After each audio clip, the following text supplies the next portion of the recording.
Hi everybody and welcome, this is the Apostate Prophet. I'm currently resting. I didn't want to make an additional response video to what is going on right now with this guy, Farid Responds, but I felt like I really have to do this. Because in this video, I will clearly demonstrate that this popular Muslim apologist, Farid Responds, is lying to his Muslim audience and to everyone else, or he has no clue what he's talking about. And we will also reveal the shallowness of Islamic sources and of his understanding of those. Yesterday I made a response video to Farid in which I introduced Farid as the guy who says that we cannot understand what Muhammad means when he says that the sun goes somewhere at night because this is a metaphysical matter. Yes, Farid Responds, who said, we cannot understand what Muhammad means by the sun goes under the throne of Allah at night because it is a metaphysical matter. Farid made a response to that and said that I took his words out of context. I clearly explain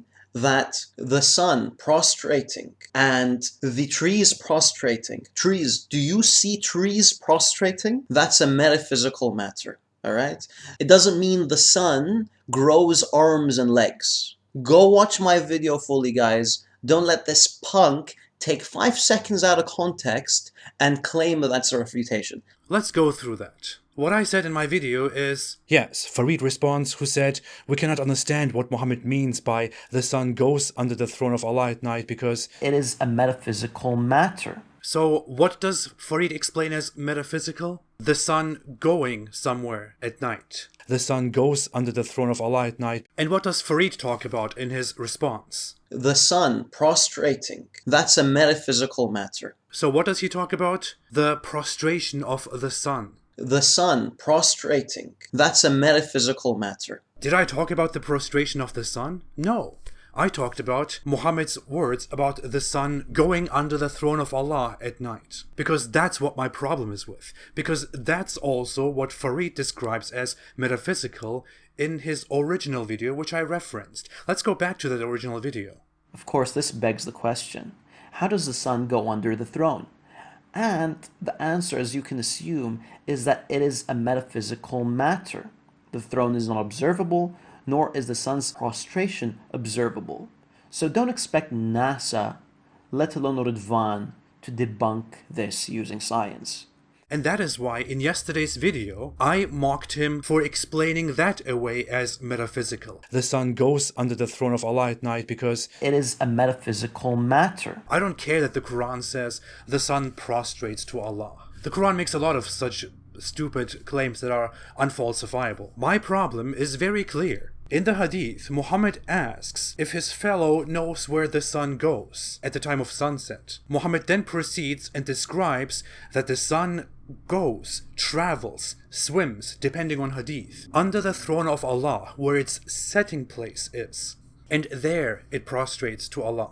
And then in the morning, it asks for permission to rise again, and it comes back, and rises from its rising place. But one day it will not be given permission, and Allah will tell the sun to go back where it came from, and then the sun will go and rise in the west, or more accurately described, in its setting place. So according to these hadiths, and according to the Quran, the sun has a rising place and a setting place, and the sun travels from its rising place to its setting place every day. And in these hadiths, Muhammad very clearly describes at sunset that the sun goes to its setting place under the throne of Allah. That is the problem. I don't care about the prostration. But what does Farid respond to? I clearly explain that the sun prostrating, that's a metaphysical matter. I have been planning on making a big video about this because this hadith is a very authentic hadith. And these reports, these hadiths clearly disprove Muhammad's knowledge of the world around us. Farid knows that these hadiths are extremely authentic, that they cannot be dismissed,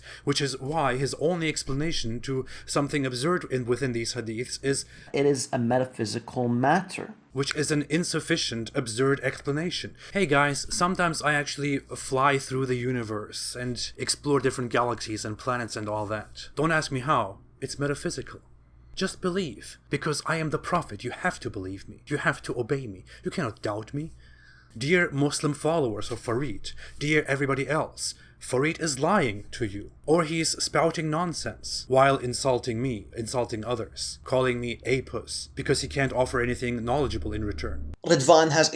Apus has... Let me call your prophet Mopus for the purpose of this video, just to return that favor. So Muhammad the Prophet, Muhammad Puss, Mopus, says in this hadith that the sun goes somewhere. But in reality, the sun does not go anywhere at any time. The sun is at the center of our solar system, which floats in the universe around our galaxy. It is right there. The earth spins and revolves, which is why it appears like the sun is going somewhere. So when Muhammad says that the sun goes somewhere, under the throne of Allah or wherever it is, to its setting place, how do we explain this? How does the sun go somewhere? Where does the sun go? Answer this question. Stop distracting. Second major issue, when exactly does the sun go wherever it goes? You can say that this is metaphysical, the throne is above everything, so the sun doesn't have to go somewhere, but why does it go somewhere according to Muhammad, and when exactly does it go? There is no time, there is no sunset, there is no night in the context of the sun.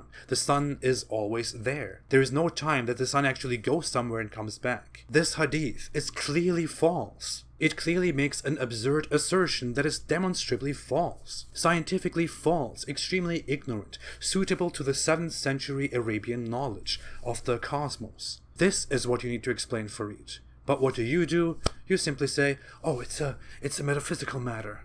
We cannot understand that. And when you are pushed about this, you don't even understand the question, or you don't want to understand the question. You focus on the prostration, which is entirely irrelevant to the problem. There is so much more, but Farid, another lie or stupidity which you present to your audience is that I rejected your challenge of responding to your 50 videos. I did not reject it. I clearly said, I will do it. And it will go like this.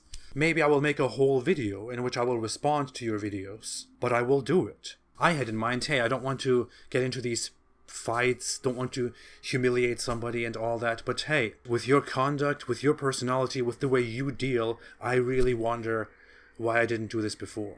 And stop lying. You did privately ask me many times to respond to your videos. In fact, in private, Farid is very nice to me, while in public he's playing this lion. I don't know why. Probably because that's what his loyal Muslim audience wants. Alright, I will focus on a few different things that I want to do at this moment, and then I will get back to responding to Farid Responds. Not because I think he and people like him will understand anything from that, but rather just to show to everybody else the intellectual level of Islamic apologetics. Thanks for watching, everybody. Have a fantastic day and stay away from Islam. It seems like all of the major anti-Islamic polemicists consider my videos dumb,